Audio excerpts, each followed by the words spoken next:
And good morning. It's time for a news update right here on Wake Up Nigeria. My name is Titilayo Oniso. Thank you for joining us.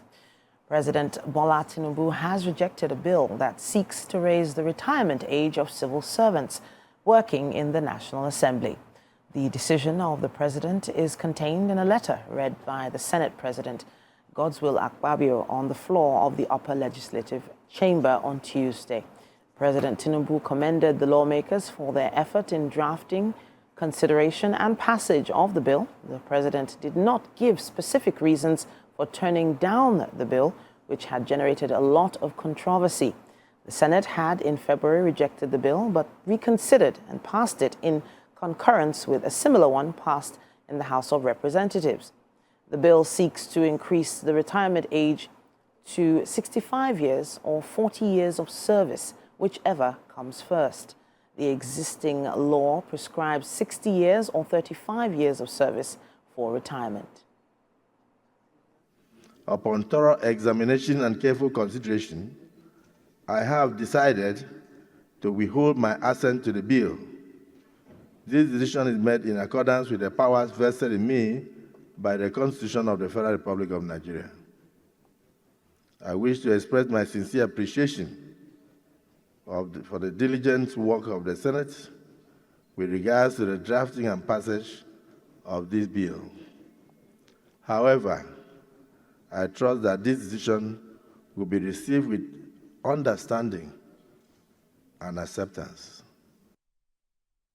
The Petroleum and Natural Gas Senior Staff Association of Nigeria, PENGASSAN, has attributed the hike in petrol and scarcity of the products to the floating of the naira.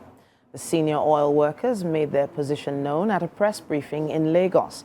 At the briefing, the president of PENGASSAN, Festus Osifo, released a communique following the completion of the third edition of the Energy and Labour Summit of the Union.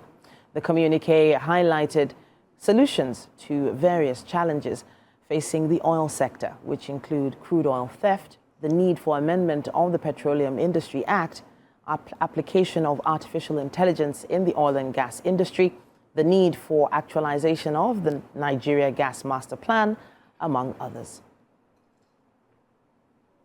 Last year, government was paying fuel subsidy. So if you are paying fuel subsidy, where will how was the governors getting more money? It wasn't from subsidy.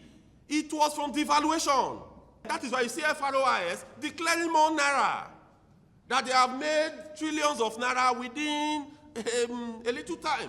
That is why you are seeing customs telling us that they are making more money. It is because of devaluation and exchange rate. And where does this money go? Majority of this money goes into the federation account that they are going to share. In fact, that is why they have more naira to share. It is not because the proceeds from subsidy. That narrative, almost all the pressmen, whenever I listen to them, I say, no, let's do a little more digging. We shouldn't just take narrative from government and run away with it.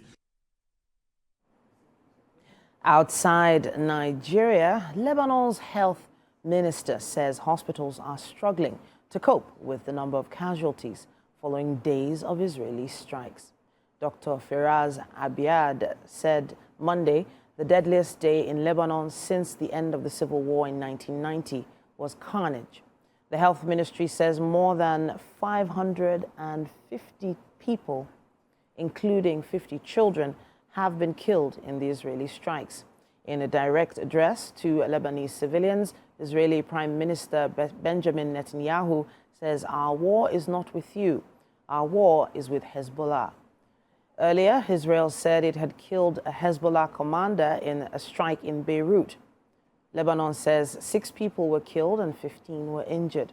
Israel says it aims to remove the threat from Hezbollah and return displaced residents to northern Israel. Hezbollah says it is resisting Israeli aggression and acting in solidarity with Palestinians in Gaza. And that's it for the news. We have a few sports stories for you as well. Chelsea cruised into the 4th round of the Carabao Cup competition with an emphatic 5-0 win over League Two side Barrow at Stamford Bridge.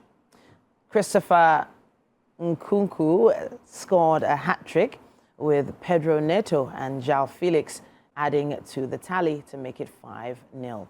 In other games of the evening, Manchester City beat Watford 2-1. Leicester played 1-1 with Warsaw, while Wycombe lost 2-1 to Aston Villa. UEFA has reopened the bidding for the stadiums to host the 2027 Champions League final after the match was stripped from Milan. The San Siro was to be the venue for the showcase final, but after Milan officials failed to assure UEFA that planned redevelopment work wouldn't hamper the event, European football's governing body opted to take it away from them. AC Milan and Inter Milan are considering building a new stadium in the San Siro area. The new host stadium for the 2027 final is expected to be announced in May or June 2025. And that's all we have for news and sports for this hour right here on Wake Up Nigeria. But guess what? There's more. Stay with us.